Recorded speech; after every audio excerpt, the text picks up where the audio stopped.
Sensiz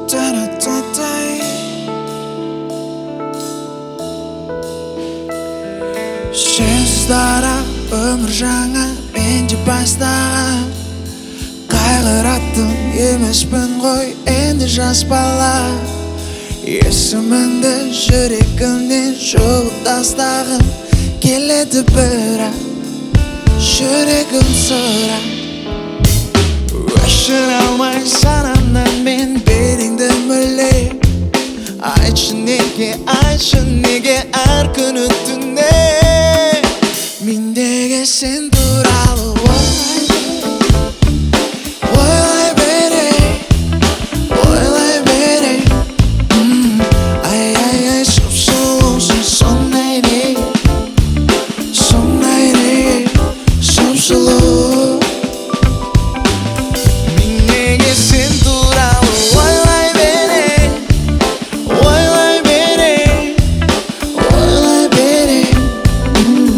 Ай, сұп-сұлусың сондай неге сұп-сұлу Бәрін тастап сезім бастан келет бастағым Сенен басқа мұндай сезім берет басқа кім Түсінемін біздің көлді өзім ластадым Түсінмедім бірақ жүрегім сұрақ Өшіре алмай санамнан мен бетіңді мүлде Айтшы неге әр күні түнде Мен неге сен туралы ойлай бере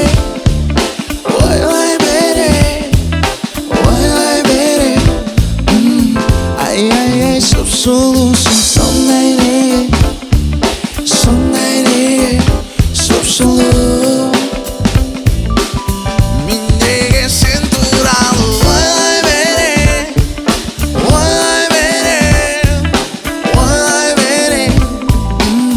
Ай, сұп-сұлусың сондай неге сұп-сұлу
Миллиондаған жандардың жүрегіне жетіп, жылы қабылданған әніңді біздің студияға келіп орындағаның үшін саған үлкен рахмет. Достар, біздің студиямыздың, подкастымыздың қонағы Қызылорданың тумасы Сарығыз ертең емес ойлай берем, мен ешкімді сүймеймін сынды хит әндердің авторы, орындаушысы Тұрар Ыдырыс.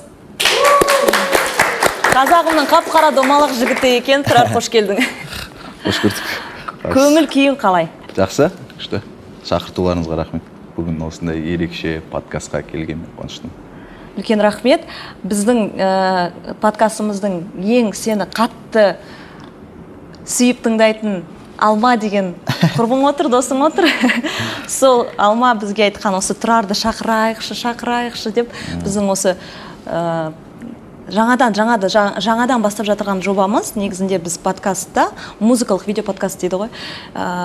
Сол бірінші бастаушылары біз шығар.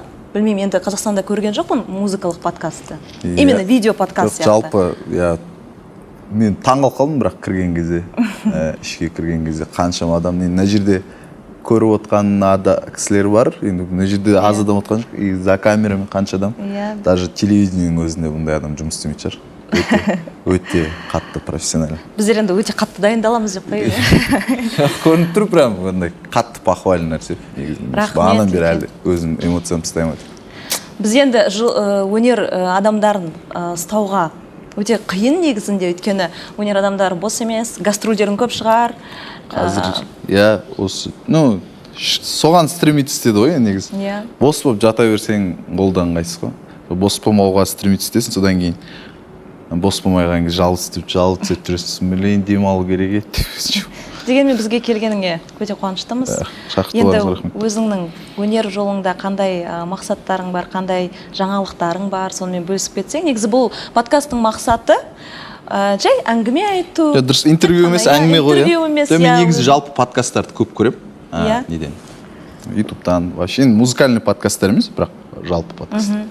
Біздер мұнда тек қана шығармашылық туралы әңгіме айтамыз. Өзің бөлісетін бір әңгімелерің болса, бөлісіп отыра кет. Біріншіден сіздерге рахмет. Шынында жанында айтып кеттім ғой. Мынау жасап отқан нәрселеріңіз прям өте қатты, күшті нәрсе. Өйткені білмеймін, енді бұл нәрсе бағаланса екен деген тілек. Енді біз Құдай қаласа ертең шығады. Инстаграмымызда барлығына салып қолда көрсетеміз ғой. Өйткені бізде көбінесе андай тяп-ляп істей салады көп нәрсені. Былай істей салады. Мен де бүйтіп мынандай нәрсе деп ойланып шықпын, жаңа келген кезде ойлап қоямын, ё-май. Сонда бір подкаст үшін осының шама не істеп отыр ма деп ше. Бірақ күшті, и главный сіздерге тілейтінім осы бір старанияларыңыз ақталып, күшті бір результат көрсетсін. Рахмет үлкен. Тұрар, сен өзің Қызылорданың қаладансың ба, әлде ар жағы ауылдансың ба? Ауылдам. Қай ауылдан? Ауылдың баласың ғой, таза. Көрініп тұр. Бізде ауылдыкіміз негізі, бәріміз осы жерде. Мен Қызылорда ар жағында Қаракөл деген ауылдам. 5-ші классқа дейін сол жақта оқығам. Қанша жасым? 11 жасымда ма көшіп кеттік қалаға. Сол Қызылорда қаласына. Кәдімгідей, сондай ауылдың мектебінде оқып, ауылда өскем. Сен көп балалы семьядан шыққансың, иә? Иә, 7 қыздан кейін бір ұлмын ғой. 7 қыздан кейін. Керемет. Мен негізі, мен де көп балалы анамын, сондықтан маған өте маңызды, керемет. Көп балалысыз ба сіз? Менің 6 балам бар. Ұқсамайсыз ғой. Біздер енді өнер жолында жүргендіктен, бірақ жасымыз енді сенен үлкендеу ғой, сондықтан. Жоқ, енді ұқсамайсыз просто. Андай бір стереотип бар ғой, көп бала туған кезде семіріп кетеді, бірдеңе дейді. Ондай емес кетті. Қыздайсыз ғой? Семірмеуге тырысамыз, өйткені күшті, өте күшті. Спорт бар. Ертең мен әйел алсам, сосын сізге алып келеміз, үйретесіз ғой, қалай? Аузына түкір жібересіз. Аузына түкір жібересіз. С удовольствием деп қоямын. 7 қыздан кейін дейсің, иә? Ең кішісің, иә? Ең соңғысым. Последний патрон, контрольный выстрел. Керемет. Сені бірақ көп жерлерден естимін, кішкентай кезінде бұзық болды дейді, иә? Иә. Сол бұзық баладан мынандай лирикалық әндер қалай пайда болады? Соны айтыңызшы. Әнмен өзім сәйкес келген ғой. Не ғой? Білмеймін, мен просто вообще ешқашан әнші боламын деп ойламауым ғой. Иә, қанша жерде интервьюда айтып жүрмін, қайталанған сияқты болмаймын, бірақ енді бүгін кішкене әңгіме форматында болғаннан толығырақ айта берейін. Айта берші. Негізі хроны қанша сіздердің? Бәрібір.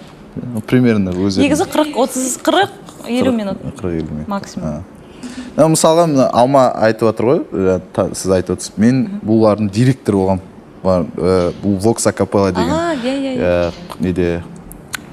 Группасында айтты ғой. Vox Acapella деген группа болған, сол жақта директор болғам. И мен бұған дейінде көптеген жұмыстар істегем. Бірақ оған творчествоға қатысы бар жұмыстар, қатысы жоқ жұмыстар. И 2017-де мен экспода жұмыс істегем. Бір Оля деген кісі болған, продюсер. Сол Vox Acapella'ның продюсері болды. И содан бұл кісілердің директор. Сол кезде мен қызығушылығым арттан шығар. И сол кезде барып кішкене апарам, бұларда анау нелерде жүреміз, там гастрольдерге барамыз, или просто там мероприятие, студияға барамыз. Сосын сол кездерде ойлап жүрмін. Мен ол кезге дейін вообще бірде-бір өлең шығарамын. Просто бүйтіп былай келем, заказ аламын, сөйтіп жүремін ғой. Сол кезде кішкене қызығушылығым ашылды. Мен ортам вообще басқаша болды. Мен көп жерлерде айтамын ғой. Бізде әлі Алматыдан ары қарай стереотип бар ғой. Өлең айтатын болсаң басқа сіне голубойсың ба деп айтады. Қой, шын ба? Сөйтіп айтады екен? Біз білмеппіз. Енді сондай бар ғой, енді сондай нәрсе. Жоқ, солсын сондықтан да ондай нәрселерді ішіңнен өшіріп тастай саласың ғой. Бізде бүйтіп айтатын еді бұрын. Ой, бұл продюсер ғой деп. Иә? типа әнші болсаң бұл продюсер ғой деген сияқты андай менсінбей там или андай көп деп ойлайтын еді. Вот сондай нәрсе сөйтіп келіп содан кейін бірінші өлең шығарып көрдім, ең бірінші өлеңді. Бірінші өлең Сары қыз деген. Сары қыз хит болып кеткен. Сразу сол атып кетті да, содан кейін барып творчествоға келдім ғой. Егер мен Сары қыз шығарып, ол атпай қалса мен келмейтін да едім шығар. Сары қыздың несі, тарихы, сен ешқандай клипте ештеңе түсірмегенсің, да? Жоқ, түсірдім, одан кейін түсірдім. Сары қызды түсірдім бірінші. Бірақ бірінші шығардым, бірақ дистрибуцияда жоқ ол өлең әлі күнге дейін. Жоқ дейді, ешқандай записи да жоқ. Просто шығардым да тректі. И болды. Сосын мен жаңа Оля деген кісімен шығарғанбыз, екеуміз сол айтқан. Сосын біз жұмыс істемей қалдық та. И содан кейін жоқ болып кетті, сосын мен кішкене уже любой жерде тыңдап жүремін Сары қызды ше, өзің өлең. Мен барахолкке барсам барахолка деп отады, ар жаққа барсам мына жақта отады. Неше түрлі жерлерде жүреді. И бір күні бүйтіп досым аэропорттан күтіп алуға келіп тұрмын ғой. Отыр да, брат, тыңдап көрші, мен мощный өлең тыңдадым деп, мен аукыстан қосып жатыр да машинада. Мен өлеңді қосып беріп тұр ғой, өзіме қосып беріп тұр да. Білмейді да мен айтатынды ол. Қарап тұрмын да, кім айтатынын білесің бе десем, жоқ дейді. Мен ғой айтады, қумаш деп қойды. Сосын қосып бердім. Содан сөйтіп сосын ойладым, клип түсіріп кішкене түрімді таныту керек шығар, мен айтамын. Клип түсіріп, 100 000 теңгеге клип түсірдік бірінші клипімізді. Достарым бір клубқа жинап, бүкіл фантазиям жеткен сол клубта түсіру керек шығар. Қызылордада ол кезде? Жоқ, осында. Осы Алматыда жүрсің? Мен Қызылордадан 2013 жылы кетіп қалғам. Қанша 9 жыл болды Алматыда жүрген. Вот сөйтіп түсірдік. Алматыға ол кезде оқуға келдің бе қалай? Оқуда оқыдым, сосын жұмыс істедім. Сол бірінші клип түсіріп көрдік, содан кейін мен енді автормын ғой, мен жазамын сөз мысалы баяғыда да Вокспен жұмыс істеп жүрген кезде там немесе басқа да мен андайға қатты не істейтін тұғым да, қиындатып жібереді сөзді. Мен айтамын да, бұндай нәрсе өтпейді, мен ол кезде білмеймін мен музыканы. Бұл нәрсе өтпейді, өйткені халық деген тыңдамайды ғой қазір. Как она есть, жоқ, даже қайғыратын өлең болса да, как она есть айту керек та, мысалы. Оны қатты бір әдеби мағынасын іздеп отырмайды ешкім. Қазір ана Ринат Зайтовтың сөзі бар ғой, ешкім құлақпен өлең тыңдамайды, аяқпен тыңдайды деген сияқты. Дұрыс, иә. И сол нәрсені мен өзіме ойладым да, попроще жаздым да өлеңді. Енді айтады ғой, орысша айтқанда чем проще, тем лучше деген сияқты, иә? И вот сондай нәрсе ғой. И жалпы сол мен жазып жүрдім, и сосын маған қазіргі жұмыс істеп жатқан продюсерім бар, Назирхан. Содан ұсыныс келді, жұмыс істеп көрейік осындай деп. Ол кісі де вообще бұған дейін продюсермен айналыспаған. Мен де былай жұмыс істеп көремін, сосын біз өзіміз тұрдық та, просто жұрттар қалай жұмыс істеп жатыр, біз кері жұмыс істедік қой, вообще басқаша жұмыс істедік. Бұлар былай андай, мен ешқашан телевидениеға бірдеңеге стремиться еткен жоқпын, мен наоборот отказ беретін бүкіл нәрсе телевидениеға, шоулардан, и сосын көп моменттер болды. И сол біз просто басқаша жүрейікші деп. Бәрінің жүріп жүрген жолын емес, басқа жолмен жүріп көрейікші, солай қалай болды. Өзінің жолымен дер. Сен көбінесе Мираспен де көп дуэттер айтасың, иә? Бір өлең ғана Мираспен. Мен досым ғой енді, жалпы өмірде араласатын. Көп әндерді Мирасқа сен жазып берген сияқтысың, иә? Жоқ, Мирасқа. Мына әнді өзім жазғам. Мен жалпы өзім айтатын әндерді өзім жаздым. Бірақ соңғы қазір өзім творчествомды осы 2 жыл болды ма қолға алғаннан, одан кейін ешкімге жазған емеспін. Өйткені Алиша деген қыз бар бізде, соған жаздым. Просто уақыт жоқ оған жазатындай. А так кейбір адамдарға уәде де беріп қойғам, жазып беремін деп. Негізі әннің сен музыкасында, сөзінде өзің жазасың, иә? Менде битмейкер бар, Мара деген жігіт бар, Айсма деген. И мен оған либо не жіберем? Демка, да? Гаражбендтен істелген нәрселер, бірдеңелер жіберем, осындай бит жасап берші. Хотя гармониясын істеп берші деп. Ол жібереді, сосын соған шығарам. Әннің сөзін. Әннің мотивін, сөзін бә. Керемет, керемет. Сахнаға қалай келдің деп сұрағым келгеніне сен бәрін өзің жауап бердің, иә. Керемет. Осындай, мен Тұрарға негізі ұсыныс жасаған кезде таңғалғаным, осындай қазір енді сен халықтың аузында жүрсің ғой, керемет әнші, үлкен миллиондаған залдар жинап жатыр, ол шыны керек. Бірақ сондай бір қарапайым маған сразу, я тәте мен келем деп сондай бір жақсы неңмен мені баурап алдың, негізі шыны керек. Сен өзің батыстықсың, бізде батыстықпыз. Мен Қызылордан екен, иә? Батыс жақта. Оңтүстік қой? Оңтүстік. Уақыттар 2 рет батып қайттымша Қызылордаға бір айдым. Қалай екен?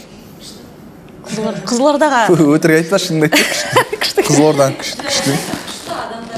Өте қонақжай, иә? Өте қонақжай адамдар андай қазақи. Біздің енді Қызылорда андай батыс пен оңтүстіктің ортасындағы не ғой.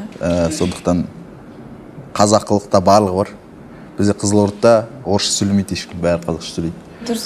Даже Чимкентте орысша сөйлейтін шығар, Қызылордадағы. Қызылорда вообще Қызылорда орыс, кәріс бәрі қазақша сөйлейді. Қазақша сөйлейді. А сіз қай жақтансыз, батыстың? Мен Атырауданмын. Атыраудансыз? Атырауда күшті жақ. Жайық. Бүгін сені сүйемелдеген, сенің әніңді жаңа бір нұсқада жасаған біздің Сен бенд жігіттері, және оның ішінде бүгін біздің де қонағымыз Жеңіс Нұрғалиев. Жеңіс. Иә. Керемет, саған ұнады деп ойлаймын. Иә, күшті. Мен бұл кісіні білемін негізі былай сырттан. Неде қандай конкурс? Топ жарған ба? Топ жарғанға Алмада қатысқан ғой, Сол бір сезонда қатысты. Мен сол кездерде примерно Топ жарғанды жарды ма? Иә, примерно сол кездерде жұмыс істеп жүр. Сол кезде көріп, мен таңғалып қалғанмын. Вообще басқаша музыка. Еще мен қатты былай осы жерде айта салайын.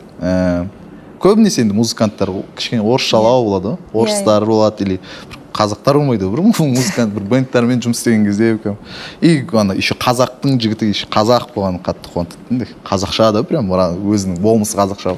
Сондықтан респект. Керемет. Сенің соңғы шыққан әнің мен ешкімді сүймеймін ғой, дұрыс қой. Қалай бұл ән бірнеше аптада дейді, бірнеше миллион қаралым 10 миллион просмотр болды. 10 миллион просмотр қанша аптада? 3 аптада, иә? Иә, 28 күнде 10 миллион просмотр. По-моему, рекорд ойын. Негізінде Қазақстанда бұндай болған жоқ ойын. Керемет. 10 миллион 28 күнде. Бұл енді қуантарлық жайт. Бұл просто андай болды. Оның себебі неде, қалай ойлайсың, сыры неде? Бізген жастарға айтып қойшы, мысалы, жастар тоже сахнаға шыққылары келеді. 1 миллион жинағымыз келеді, деші, хотя бы. Жақында даже неде Инияз дауысы деген. Иниязда конкурс өтеді да. Сол жерде жюриде отырдым, Тайгелеген. Назира и актриса. Айгерім. Қоймайды. Тұрардың ізбасарлары депші, участниктар. И сосын несі сөзі бізге күшті прикол болды да, біреуден сұрайсың ба, типа, қашан там завод өлмейсің, мен ешкімді сүймеймін. Вот сода сыры мүмкін. Сода болуы мүмкін, сөздері күшті ғой. Өйткені көп әндердің хит болатыны сөзіне, мәтініне байланысты шығар. Мен мысалға өлең жазған кезде маған бірдеңе цеплять ету керек сияқты. Бір сөз. Сөзбен, иә? Бірдеңе мысалы, мынандай нәрсе ғой, андай көп моменттерде, енді бұл клип, бұл басқаша, бұның тарихы, бұның неге не істеп кеткен. Бұл әнді егер біз ән қылып шығарсақ, теппейтін деп ойлаймын да мен. Неге? Өйткені бұның клипін, сіз көрген жоқсыз ғой, клипін? Көрдім мен былай бұл ажырасу туралы теманы қозғадық та біз. И бұл данный момент қазіргі не только қазақтың, вообще біздің заманымыздың проблемасы. Боль ғой, былай қарап тұрсақ. И қаншама ажырасқан семьялар бар, қаншама и вот мынандай статистика. Үйленгендердің, соңғы 5 жылда үйленгендердің 40%-тен астамы ажырасып кетеді екен.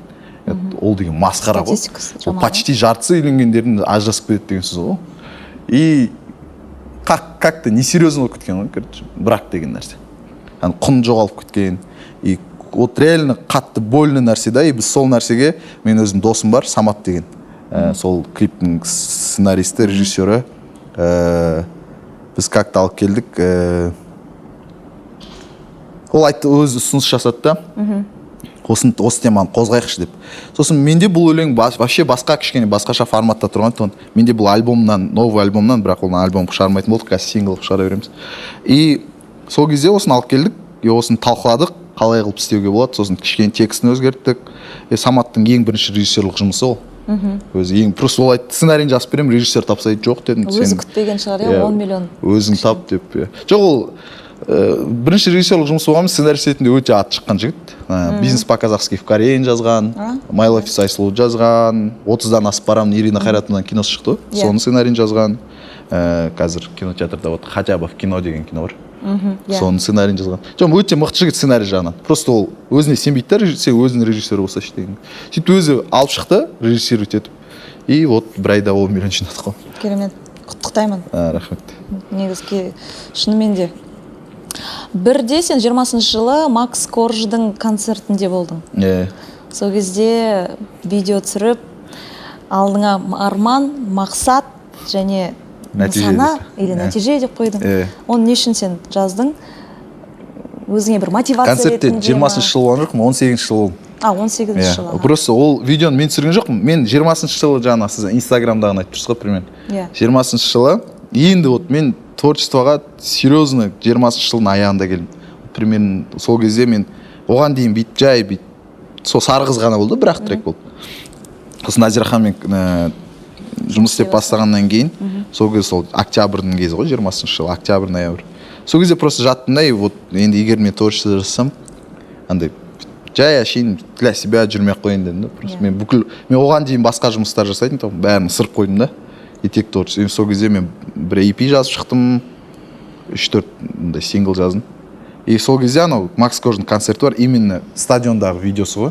Оның ең бірінші концерті стадионда болған да. Ол былай қарап тұрсаң нереально нәрсе ғой. Бірінші концертің стадионда болды деген.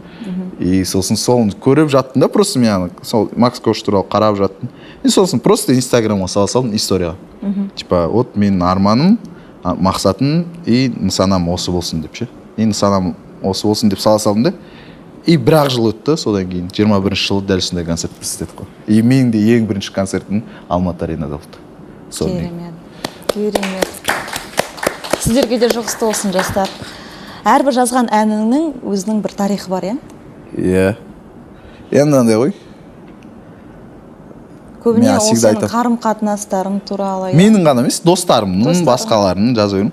Бірақ енді көбінесе өзім басын өткен ғой. Бірақ менің өлеңдерім көбісі қайғылы да. Сол мұң бар әндерімде. Маған андай, мен мына жерде музыканттар отыр ғой, көбісі мен андай градусный кезде сөз жаза алмаймын, жақсы болып тұрады ғой, былай көңіл күйің күшті болып тұрған кезде сөз ән келмейді да, келмегенде даже мен ол музыка туралы ойламаймын да ол кезде. Жүре бересің, кайфовать етіп, бауыма.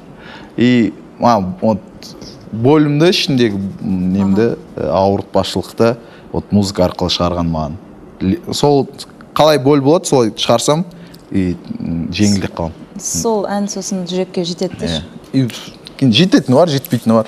Бірақ андай, мына трек хит болса екен деп шығармаймын. Қанша андай өтірік әңгіме болып естілмесін, бірақ мынау өтіп кетсе екен деп шығармаймын да. Өйткені мен бірінші шығарып жүрген тректерден байқадым. Мынау өтеді деп уверен жүрген трегім өтпейді да. Ал әшейін бүйтіп шығара салған нәрсең өтіп кетіп жатырады, иә. Сосын сондықтан да мен шығарамын ішімдегі нәрсемді. Тыңдарман керегін алады. Шәмшінің әндеріне қалай қарайсың? Күшті қараймын. Енді мен таңғалатыным просто Шәмшінің әндеріне. Любой кезде, мысалға, любой уақытта, бізден кейінгі 20 жылдан кейінде просто аранжировкасын дұрыстап, солған заманына сәйкес қып ше, шығарып жүрсе, любой кезде стрелять ете берсе. Даже мысалға қазір өзгеден де ең сұлу өмірлік дос сен сұлу. Сол хит қой тиктоктың өзінде. Кәм тренд қой ол да. Тикток деген Шәмші мен марқұм атамыз тикток не екенін білген жоқ қой мысалы. Соның өзінде қазір хит қой, любой нәрседе и андай да әндерінде прям мен масқара ғой енді. Прям айтуға сөзбен айтып жеткізе алмайсың. Осыған орай Шәмші ағамыздың қандай бір әнін орындасақ деп ойлаймын. Өйткені біздің музыканттарымыз дайын отыр. Қарсы болмасаң, Шәмшінің бір несін орындайық онда? Біз просто всегда балдармен отқан кезде гитарамен болсын, былай просто андай, даже тост айтып болып, бұл не деген қуаныш деп сөйтіп айтып. Бұл не деген бақыт. Күшті ән. Ойнаймыз ол жігіттер, ә? Соны.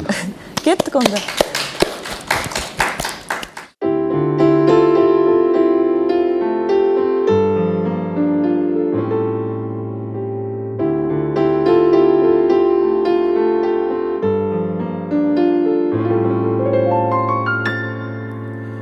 Түн жамылып келеміз, айсыз ашық аспан.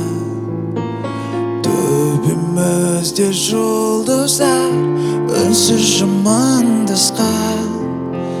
Бара жатқан зымырап, байқалмайды уақыт. Бұл не деген қуаныш, бұл не деген бақыт.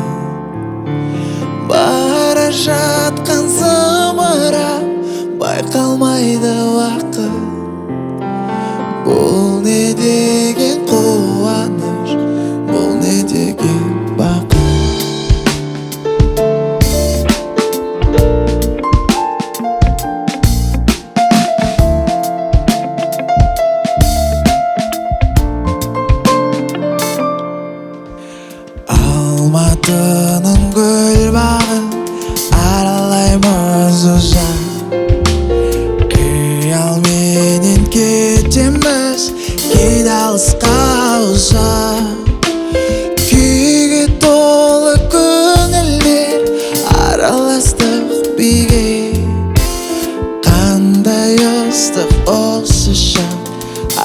асықпа сен неге күйге толы көңілде араластық биге қандай ыстық осы шақ асықпа сен неге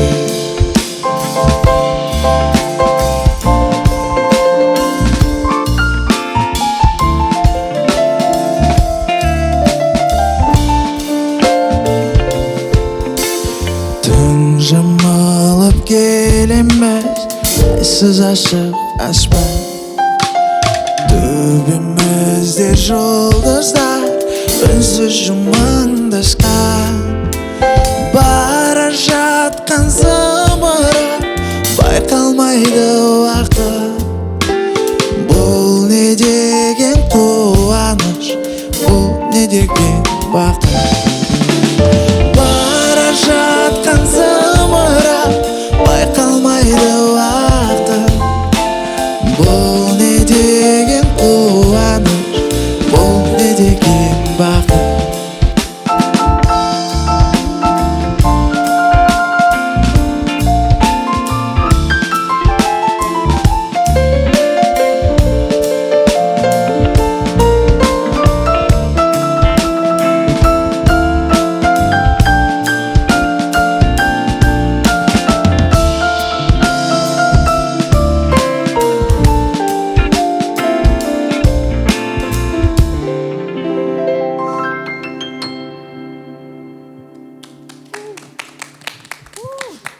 Біздер бұл жобада жеке өмірді жаңа қозғамаймыз десе де сенің осы аз уақытта бір енді естиміз ғой әкең өмірден озған ма қанша бір 2 ай ма жоқ 4 айға жуықта қалды 3 жарым айда айтайын дегеніміз біз жан жаннатта болсын дегіміз келеді иә инстаграмнан енді қазіргі көп жаңалықтарды инстаграмнан көріп жатамыз басқа қазір интервью алып та керек емес сияқты өйткені инстаграмда бүкіл өмір бәрі бар десе де сол әкеңнің жаңағы болған кезде бірдеңе үлгеретін едің немесе қандай бір ән ба немесе жоба ма бірдеңе істейтін едім деген сондай бір өкініштік жоқ па әкем бар кезде деген сияқты әнге қатысты жоқ өйткені жалпы мен папам бұл андай да бұл менің өмірлік андай ұстазым сияқты да прям андай наставнигім бірақ ол именно творчествоға келген кезде ештеңе демейтін өйткені ол қатты қалаған да жоқ мен творчествомен айналысқым келген негізі шынында и сосын бірақ енді қарсы емес тұғын но нормально и иә өкінетін нәрселер мен осы шығардым соңғы әке туралы сол жерде айтылды не үшін бұл тректі мысалы жаңағы нәрсе ғой мен осы бағанағы әңгімеге қайтып келетін болсақ мен бұл тректі тыңдалсын хит болсын немесе басқа нәрсе болсын деп шығарған жоқпын да бұл нәрсені и тек ішімдегі болым мен бұны концертте де айтамын деген жоқ бұны шығардым Атырау қаласында кстати сіздің туған жеріңізде мен гастрольде жүрдім да сол жақта гостиницада отырып ол уже қайтқанына 2,5-3 айдай уақыт болған кезде шығардым и ол өлеңді бір концертте де айтқым келген жоқ басында и сосын жаңағы Самат деген концерт сценарист еді сен айт деді бұл өлеңді и сосын біз смыслымен айт деді да сосын өйткені енді жаңа мен концертте де айттым қайталанғым келмейді енді бірақ маңызды нәрсе сондықтан айта берейін көп еркек адам әкесіне айта алмайды папа мен сені жақсы көремін немесе мен сен сияқты ер азаматтың ұлы болғаныма немесе қызы болғаныма мақтанамын енді ол андай ғой кішкене әкелердің мысы болады да сол мысынан асып өте алмайсың сосын сол нәрсені айта алмайсың ал бірақ ол әкеңді жоғалтқан кезде құдай сақтасын ешкім басы салмасын ең бір өкінетін нәрсең может мен соны айтуым керек кетті деп ойлайсың да может ол иә ол папа ғой енді мысы не болғанмен бірақ может ол соны қалады ма мен балам келіп папа мен сені жақсы көремін мақтанамын ол может күшті болып қалатын ба еді деген сияқты ше сол нәрсе мені почему-то қатты несін андай именно сол өкіндіреді иә и сол айтылмаған сөздерді әнге қосып көрдім сөйтіп неде айттым концертте айтып шықтым и оны шығарамын деп ойлаған жоқпын сосын күніге дайректтен 100-150 сообщение алатын шығармын шығар өйткені өкінішке орай мен тағдырластарым көп екен да. И тоже и неше түрлі нәрсе, сосын шығарып ютубқа салдық. Мысалға қараңыз, мысалы ол бір лично мен мұңым деп ойлайсың да, оны сол нәрсенің өзі уже почти қанша ютубта бірінші орында тұр ғой қазір трендте да. И главный жүректен шықса, хит болсын болмасын, ол жаңағы тойдың өлеңі болсын, басқа өлең болсын, қандай стильде жасалған нәрсе болсын, главный от души шығарсаң тыңдалады ғой. Негізінде айтады ғой, тек қана қуанышпен бөліспей, мұңмен де бөлісу керек, өйткені ол сені кішкене жеңілдетеді. Мұңмен бөліссең азаяды дейді ма? Мұңмен бөліссең шынымен де азаяды. Керемет.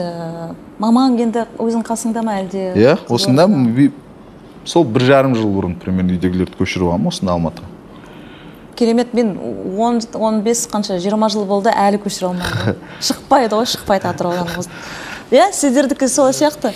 Маған бәрі айтады, сен мама папаң қасыңда шығар деп, жоқ, мен шығара алмаймын. Я просто перед фактом қойып тастау керек. Болды дейсің. Иә, ол үйді алып, несеп, осыны келіп қарап, көрсетіп, может, уайымдайды шығар, бүйтіп қандығы ой хабарғасын не істейміз, анау-мынау деп. Иә, олар қорқады, неге десең, үлкен кісілер орын ауыстыруға қорқады да, ояқта танымайды ешкім мені. Ол да дұрыс шығар, бірақ егерде шынында келгенде, мысалға, менде возможность болса, менде тұра берген қалайтын едім үйдегілер Қызылорда. Өйткені қараңызшы, енді сіздің жасыңыз 60-тан асып кеткеннен кейін сізге қызық емес қой, егер құдай балаларыңыз Америкаға барып тұрайық десе, қойшы айналайын, осы жерде көршім бар, туыс жараным бар. Даже мен білесіз ба, біздің папа деген андай тұғын, күнде кіріп жүретін магазинне дейін қимайды ғой олар емес пе? Магазиндегі әйелге дейінше.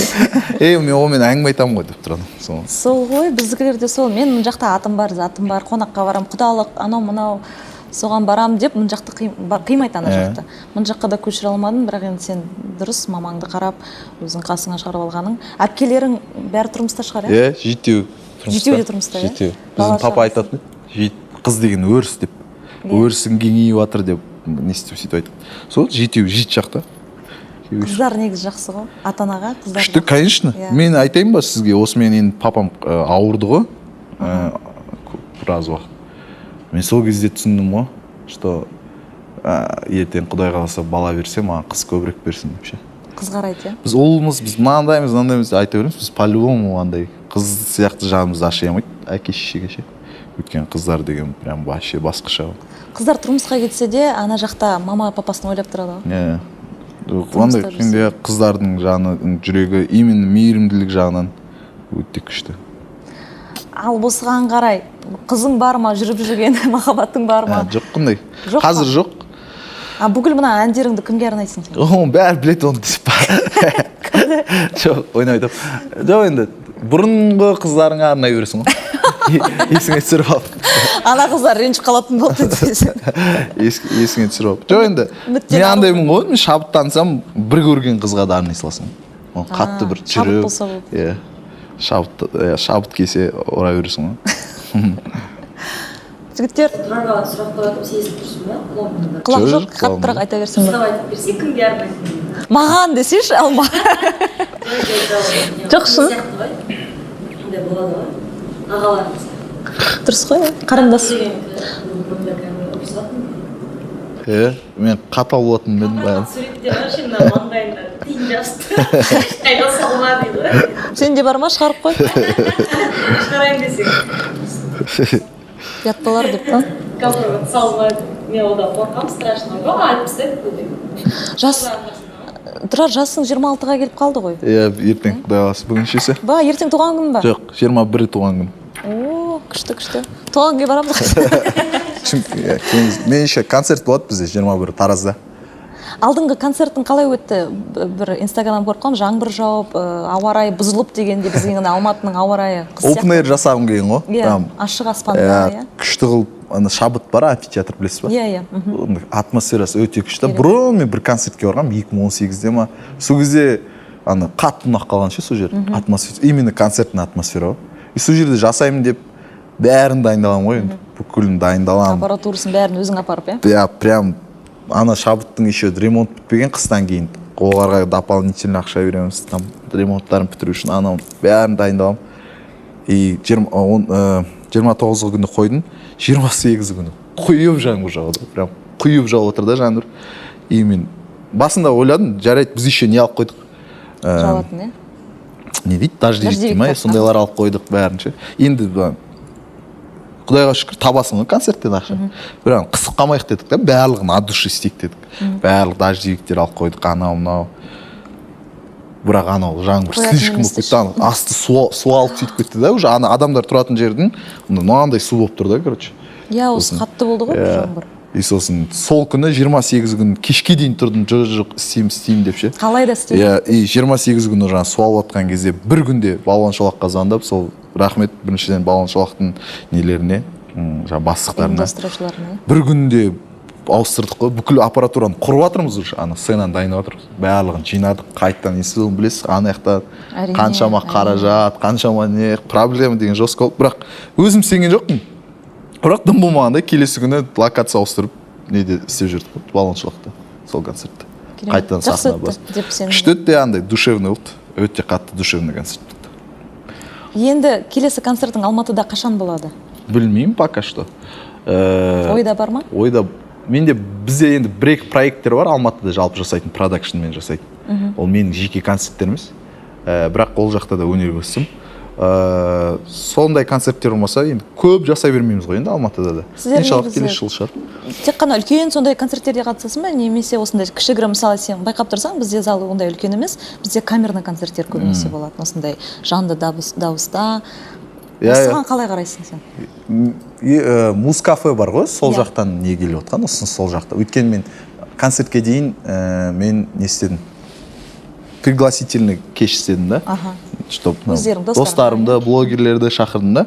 Андай салсын, инстаграмға салсын, осындай тұрардың. Мысалы мен егер концерт жасайтын болсам, рекламымды былай істеймін ғой, мысалы. Мен сізге апарып берем приглашение да. Концерт сіз историяңызға саласыз, и сосын ондай подход кішкене дұрыс емес шығар деп ойладым да, мен концерт істедім, бэндпен живой. И сөйтіп сол жақтан пригласительный кеш істедік біз. Сол Музкафеде. И содан кейін сол қазір ұсыныс келіп жатыр, сол Музкафеден концерт істейік деп. Музкафеден бұрын бізге кел, біз сені шақырамыз. Шынымен де бізде жанды дауыста концерттер көп болады, бізде терраса ашық аспанда. Я жаңа көріп отырмын, вообще мен мына жақты білмейді екенмін, жаңа шығып келдім ғой сыртқа, таң қалып отырмын, қатты андай өте масштабный. Иә, қазір біз эфир біткеннен кейін барып экскурсия жасаймыз сенімен. Рахмет, Тұрар. Менде сұрақ жоқ, менде тек ризашылық бар, менде тек рахмет бар саған, өйткені уақытыңды бөліп бізге келіп кішігірім өзіміздің подкастымызға өзіңнің бір үлесіңді қосып, өнеріңмен бөлісіп жатсың, өзіміз марқайып жастар құлақтарына сырға салып, иә? Не күліп отыр ма, екеуі мәз болып отыр бағана. Айтып отыр ма, екеуі мәз болып отыр. Айтып алсын, иә. Нені? Бір концертіне Ол концерт шақырду деген андай ғой сен. Оны сен бүйтіп. Жоқ, ода емес мәселе, сен просто келсейші қолдап өзің келсе. Неғып келмедің мысалы сен осы уақытта дейін? Солай. Мен келгім келеді. Қалай білмейсің, сен маған инстаграмға сен шақырмапсың бірдеңе деп. Видишь, ошибка содан. Бізде андай ғой, бәрі андай да.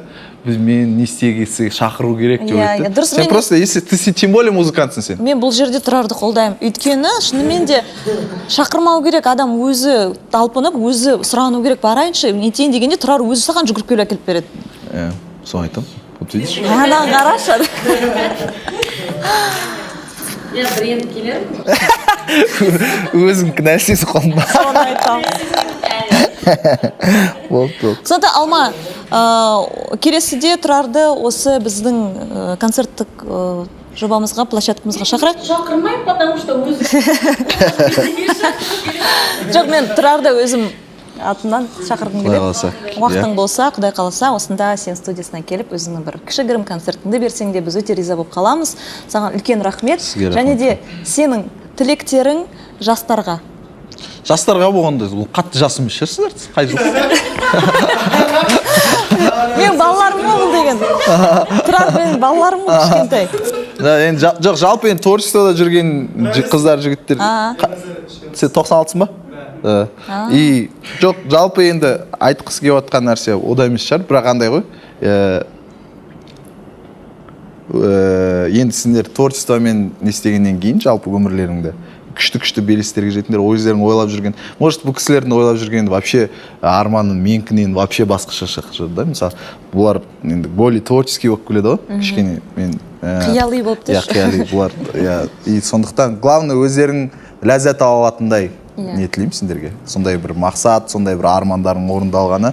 Сіздерге де рахмет шақыртуларыңызға. Динара ханым, тағы бір уважение сізге, мынандай нәрсе істегеніңіз үшін мен қатты таңғалып отырмын шынында. И әрбір іске профессионально қарау керек қой енді. И сізге бізде бірақ почему-то Қазақстанда енді біз қазақшылық бар ғой бізде, жарайды бізге осы да болады деп. Сіз кішкене подкасттың өзін осындай деңгейде өткізсеңіз, ол деген прям өте керемет. Рахмет сізге. Рахмет. Мен подкаст сайын айтам да, біздің артистерге бір осы Қазақстанда болғандықтан бір условия жасау керек та, мен соған тырысам, соны өзімнен бастап жатырмын да, өзімнің кішігірім осы студиямнан бастайын, және әрбір келген артист осы жерде өзін бір керемет сезіну керек та, керемет бір атмосферада, және де творчестволық атмосферада сезіну керек. Соған біз бәрін жасап жатырмыз.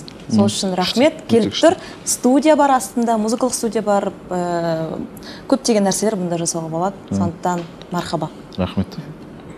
Все, болма. Рахмет. Жақсы, сізге рахмет.